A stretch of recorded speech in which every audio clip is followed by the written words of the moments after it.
Central idea, a think of beauty. The central idea of the poem A Think of Beauty composed by John Keats. मतलब कहने का ये है कि इस जिस पोयम का नाम है अ थिंक ऑफ ब्यूटी, इसके कवि हैं जॉन किट्स। जॉन किट्स ने इस पोयम को लिखा है। ठीक है। The poem a thing of beauty gives us a message that a thing of beauty is a joy for ever. कहने का मतलब ये है कि ये जो पोयम है जिसका नाम है a thing of beauty gives a thing of beauty, जिसके कवि हैं जॉन किट्स, वो हमें मतलब एक मैसेज देना चाहते हैं कि a thing of beauty is a joy forever. जो एक अच्छी चीज होती है, जो एक सुंदरता होती है, वो कभी खत्म नहीं होती, वो कभी समाप्त नहीं होती। वो डे बाय डे हमेशा आपके साथ और वो बढ़ते जाती है। वो मतलब कहने का मतलब ये है कि उस वो जो जॉय होता है ना, जो उसकी एक हैप्पीनेस होती, जो आनंद होता है, वो दिन प्रतिदिन समय के साथ साथ वो ब्यूटी बढ़ते जाती है, वो कभी खत्म नहीं होती है। ठीक है। यहाँ पर जो कवि का मतलब था कहने का a thing of beauty is a joy forever, इसका मतलब इसे नेचर से जोड़ा जा रहा, कि जिस प्रकार से आप नेचर के जितने करीब होते हैं, है ना, वो चीज़ आपको उतनी ही मतलब हैप्पी देती है, आनंदित करती है ना, और वो आपको जॉय फील कराती है, एक आनंद फील कराती है। तो यहाँ पे a thing of beauty is a joy forever का मतलब यहाँ पे नेचर के जितने आप करीब जाते हैं, जितने आप उन नेचर के क्लोज होते हैं, उतना ही वो उसकी ब्यूटी, उसकी जो मतलब कहने का मतलब ये है कि जो उसकी जो सुंदरता है, उसकी जो नेचर के आप जितने भी करीब जाते जाएंगे, आपकी लाइफ में उतना ही उतनी ही शांति प्रदान होगी। ठीक है। इट नेवर एंड्स, वह कभी खत्म नहीं होती। यानी कि समय के साथ साथ क्या खत्म नहीं होती कभी, a thing of beauty is a joy forever. इसका कहने का मतलब है कि जो जैसे मैंने बताया कि इसका जो सीधे सीधे किससे रिलेट कर रहे हैं कवि, इसको कवि रिलेट कर रहा है प्रकृति से, है ना। तो प्रकृति समय के साथ साथ और मतलब उसकी जो सुंदरता है वो बढ़ती ही जाती है, और ये कभी समाप्त नहीं होती। It never ends. A think of beauty gives us encouragement to go forward and work hard।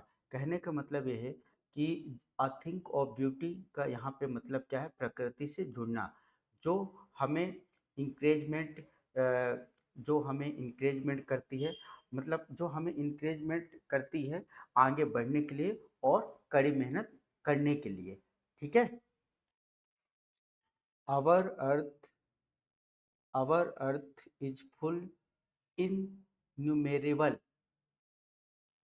beautiful things। इसका कहने का मतलब क्या है कि जो हमारी पृथ्वी है वो अनगिनत, इन्यूमेरेबल का मतलब यहाँ पर है अनगिनत, अनगिनत, अनगिनत चीजें।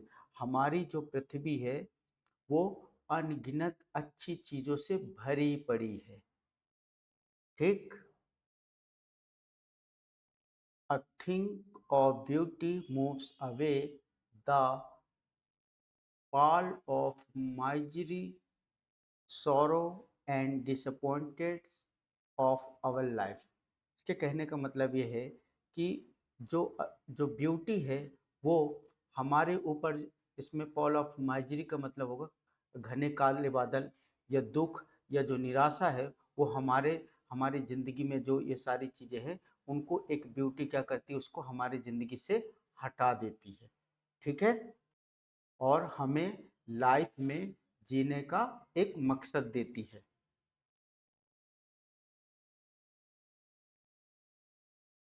The mighty deeds are also a thing of beauty. इसके कहने का मतलब ये है कि ऐसे कई लोग हैं जो इस दुनिया को खूबसूरत बनाने के लिए दूसरों के लिए काम करते करते शहीद हो गए, कि वो अपनी परवाह न करते हुए, अपने दोस्तों की, इस देश की परवाह करते हुए अपनी जान न्यौछावर कर दी। उनमें चाहे महात्मा गांधी हो, सुभाष चंद्र बोस हो, या फिर बड़े बड़े जो नेता हैं, है ना, उन्होंने क्या किया, उन्होंने देश की आज़ादी के लिए, दूसरों की खुशियों के लिए अपना बलिदान दे दिया, अपने आप को देश के लिए, दोस्तों के लिए और समाज के लिए अपने आप को, अपने प्राणों की आहुति दे दी। ठीक है, बिकॉज, क्योंकि they had done their best for the society, और उन्होंने इस समाज के लिए, इस देश के लिए, अपने दोस्तों के लिए अपना सबसे बेस्ट एग्जाम्पल दिया, है ना। ठीक है। All the beautiful things are like an endless fountain sent by God. कहने का मतलब कि जितनी भी ब्यूटीफुल, सुंदर चीजें हैं, है ना, लाइक, वो कभी भी, जैसे कि एक फाउंटेन होता है जो मतलब जिसके फुब्बारे जो होते हैं ना, वो कभी अंत नहीं होते, वो हमेशा गिरते रहते हैं, और वो ऐसा लगता है कि जैसे गॉड के द्वारा ये भेजे गए हों।